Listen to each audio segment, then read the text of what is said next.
Nombre chapitre 16. Je lis au nom de Jésus. La révolte de Corée. Un lévite appelé Corée, fils d'Issar de la famille des Kéatites, entraîne Dathan, Abiram et On contre Moïse. Dathan et Abiram sont fils d'Eliab. On est fils de Pélet, et tous les trois sont de la tribu de Ruben. Ils s'opposent à Moïse avec 250 autres Israélites, des chefs de la communauté et des délégués de l'assemblée des notables. Ils se réunissent contre Moïse et Aaron et ils leur disent: Nous en avons assez. Tous les membres de la communauté d'Israël appartiennent au Seigneur et le Seigneur est au milieu de nous tous. Vous vous élevez au-dessus de l'assemblée du Seigneur. Pourquoi donc? Quand Moïse entend ces critiques, il se jette à terre. Puis il dit à Corée et à toute sa bande: Demain matin, le Seigneur fera connaître celui qui est à lui, qui lui appartient et qui peut s'approcher de lui. Il laissera venir auprès de lui celui qu'il a choisi.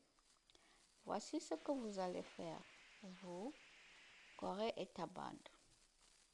Prenez des brûle-parfums. Demain, vous y mettrez des charbons brûlants. Vous mettrez de l'encens dessus en présence du Seigneur. Alors on verra bien l'homme que le Seigneur choisira. C'est celui-là qui lui appartient. Moi, j'en ai assez de vous, les Lévites. Ensuite, Moïse dit encore à Corée: Écoutez donc, vous les Lévites. Le Seigneur Dieu d'Israël vous a mis à part parmi les autres Israélites. Avec son autorisation, vous pouvez vous approcher de lui. Vous êtes chargé de la tente du Seigneur. Vous le servez au nom de la communauté d'Israël. Est-ce que cela ne vous suffit pas? Le Seigneur vous a permis à toi, Corée, et à tous tes frères lévites de vous approcher de lui. Et vous réclamez en plus d'être prêtres. C'est ainsi que toi et ta bande, vous vous révoltez contre le Seigneur. En effet, finalement, ce n'est pas contre Aaron que vous parlez. Ensuite, Moïse envoie quelqu'un appelé Dathan et Abiram, les fils d'Eliab. Mais ceux-ci lui font répondre: Nous ne monterons pas en Canaan. Tu nous as déjà fait quitter un pays qui déborde de lait et de miel, pour nous faire mourir dans le désert.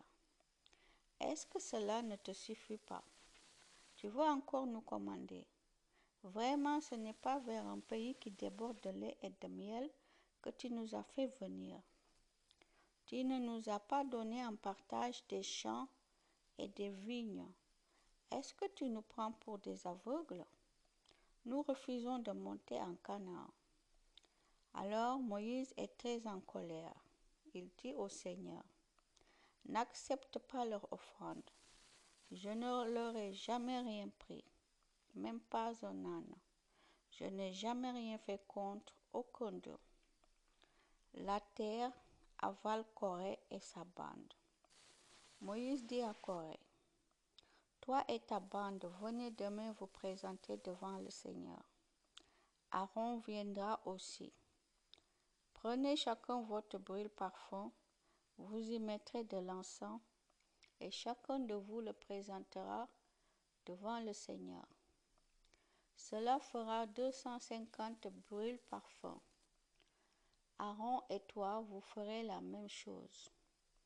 Corée et sa bande prennent donc chacun son brûle-parfum. Ils mettent dedans des charbons brûlants. Ils répandent de l'encens par-dessus et ils viennent à l'entrée de la tente de la rencontre. Moïse et Aaron sont là aussi. Corée réunit en face d'eux toute la communauté d'Israël. près de l'entrée de la tente. Alors la gloire du Seigneur se montre à toute la communauté, et le Seigneur dit à Moïse et à Aaron, « Éloignez-vous de ces gens-là, je vais les détruire tout de suite. » Mais Moïse et Aaron se jettent à terre et disent, « Ô Dieu, toi qui donnes la vie à tout ce que tu crées, est-ce que tu vas te mettre en colère contre toute la communauté? Pourtant, c'est un seul homme qui a péché. » Le Seigneur répond à Moïse, « Commande à la communauté de s'éloigner de l'endroit où Corée, Dathan et Abiram habitent. » Moïse se relève et il va trouver Dathan et Abiram. Les anciens d'Israël le suivent. Moïse dit à la communauté, « Éloignez-vous des tentes de ces gens mauvais. Ne touchez rien de ce qui est à eux, sinon vous allez mourir vous aussi à cause de tous leurs péchés. » Le peuple s'éloigne donc de l'endroit où Corée, Dathan et Abiram habitent.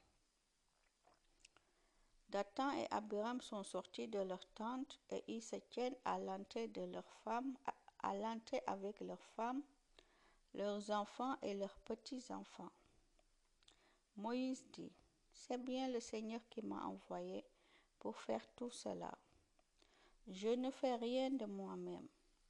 Vous allez en avoir la preuve. Si ces gens-là meurent comme tout le monde, si c'est une mort ordinaire, alors le Seigneur ne m'a pas envoyé. Mais le Seigneur peut faire quelque chose d'extraordinaire. La terre s'ouvrira pour les avaler, eux et tout ce qui leur appartient, puis ils descendront vivants dans le monde des morts. Dans ce cas,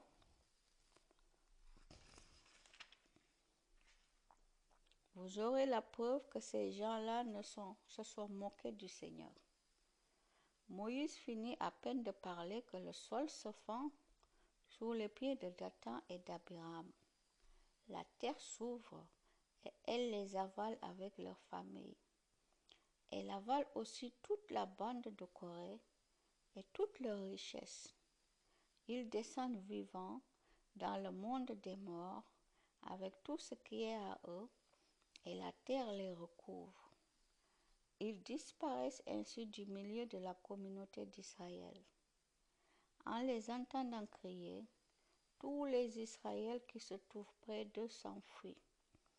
En effet, ils se disent, « Fuyons, sinon la terre va nous avaler nous aussi. » Le Seigneur fait jaillir un feu, et celui-ci dévore les 250 hommes qui présentent l'encens. Amen, gloire à Dieu.